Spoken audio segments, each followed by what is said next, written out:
Hello, সবাই কেমন আছো? আশা করি বেশ ভালো আছো। আমিও আছি বেশ ভালো। তোমরা সবাই জানো যে রিসেন্টলি কীরকম একটা সিচুয়েশনের মধ্যে দিয়ে আমরা গেলাম। তো স্বাভাবিক আমাদের মন মেজাজ অনেকটাই খারাপ ছিল।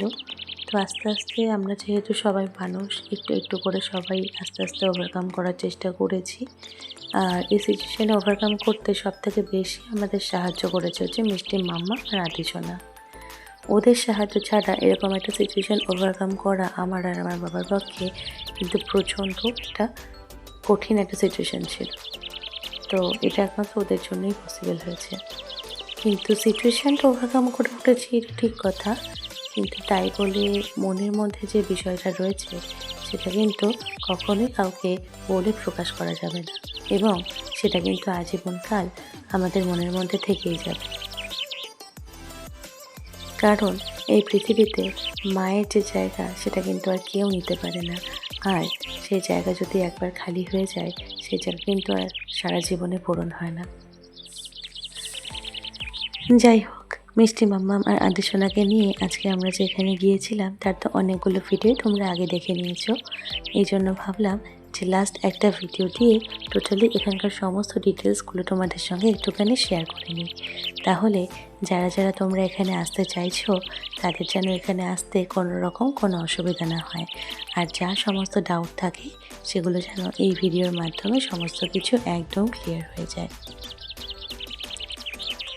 মেনলি এই জায়গাটা হচ্ছে চাকদার দিঘরাতে জগদীশপুর বলে জায়গাটা। আর এখানে এসে সবার প্রথমে তোমরা দেখতে পাবে ডান দিকে একটা থাকবে রেস্টুরেন্ট। সেখানে মোটামুটি সব রকমের বেঙ্গলি থালি রয়েছে অ্যাভেলেবেল। সেটা আমি একটা ভিডিওতে অলরেডি পোস্ট করেছি, তোমরা আশা করি দেখেছো। আর বাদিকে রয়েছে ম্যানেজমেন্ট রুম। তারপরে সোজা ঢুকলেই বাঁ হাতে মোটামুটি 5 থেকে 6টা মতন তোমরা রুম পাবে। পার রুমের চার্জ হচ্ছে পার ডে 3,500 টাকা করে। যদি পার ডে পার নাইট মানে ফুল 24 আওয়ার্সের চার্জ। আর যদি শুধু দিনে থাকো তাহলে মোটামুটি সেই অ্যামাউন্টটা 2500 বা 2800-র মধ্যে থাকবে। আর হচ্ছে লাঞ্চ, এটা তোমাদের নিজেদেরকেই নিয়ে নিতে হবে। আর ব্রেকফাস্টটা যদি তোমরা পার নাইট থাকো তাহলে হচ্ছে ব্রেকফাস্টটা তোমরা ফ্রিতে পাবে। আর সামনে রয়েছে ভীষণ সুন্দর একটা গ্রাউন্ড, চারিদিকে ফুলের গাছ ভর্তি এবং ভীষণ সুন্দর মনোরম করে সাজানো। এবং যদি বাচ্চাদেরকে এখানে নিয়ে আসতে চাও তাহলে বলবো এখানে আসলে কিন্তু বাচ্চারা ভীষণ আনন্দ পাবে। কারণ এখানে তোমরা দেখলে এই যে দেখতে পাচ্ছ কত সুন্দর পাখি, খরগোশ, আর এছাড়াও বাচ্চাদের এখানে কিন্তু খেলাধুলা করার জন্য রয়েছে স্লিপ, ঢেকি, এছাড়াও দোলনা। আর এত সুন্দর মনোরম পরিবেশে আসলে বাচ্চাদের সঙ্গে সঙ্গে বড়দেরও কিন্তু মনটা আপনা আপনি ভালো হয়ে উঠবে। সঙ্গে সবসময়ের জন্য রয়েছে একটা হালকা মিউজিক।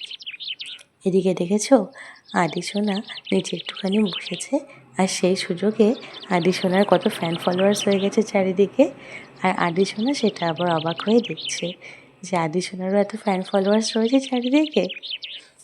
সে যাই হোক, তারপরে এই যে মাঝখানে যে গ্রাউন্ডটা রয়েছে সেই গ্রাউন্ডের মাঝখানে রয়েছে ভীষণ সুন্দর একটা সোফা। সোফাটা কিন্তু ভীষণ ক্লাসি লুক ছিল আর দেখতেও ভীষণ ভালো লাগছিল। মিষ্টি মাম্মা আজকে অনেক সকালে ঘুম থেকে উঠেছে, আর দুপুরে যেহেতু ঘুমায়নি সেই জন্য বারবার এসে এখানে খালি শুয়ে পড়ছিল। এখানে আমরা খানিকক্ষণ সবাই মিলে বেশ গল্পগুজব করলাম এবং তারপরে আমরা চলে গিয়েছিলাম একটুখানি সুইমিং পুলের দিকে। দেখেছো আদিসোনার ড্রেসের সঙ্গে সোফার কালারটা কিন্তু একদম ম্যাচ হয়ে গেছে। আদিসোনা কিন্তু আদিসোনার দাদার সঙ্গেই সবসময় থাকে, এই জন্য আদিসোনার আর আদিসোনার দাদার যে বন্ডিংটা সেটা কিন্তু ভীষণ মিষ্টি। তোমরা যদি এখানে আসতে চাও তাহলে যারা চাকদা থেকে আসবে বলে মনে করছো তারা চাকদা স্টেশন থেকে একদম সোজা বনগাঁ রোড ধরে চলে আসতে পারো। আর যারা বাসে করে আসবে তারা হচ্ছে ওই বাস স্ট্যান্ডের থেকে একদম সোজা বনগাঁ রোড ধরে জগদীশপুর দিঘরা যাব বলে নামবে এবং সেখান থেকে নেমে তোমরা একটা টোটো ধরে নিতে পারো। টোটোতে করে মোটামুটি 10 মিনিট মতন লাগবে, ম্যাক্সিমাম 10 থেকে 20 টাকা সেখানে ভাড়া নিতে পারে।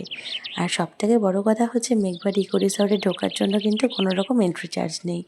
তোমরা এখানে এসে এমনিও অনেকটা টাইম কিন্তু স্পেন্ড করতে পারো। যদি মনে করো তোমরা রেস্টুরেন্টে খাবে তাহলে অবশ্যই তোমরা সেটাও ট্রাই করতে পারো।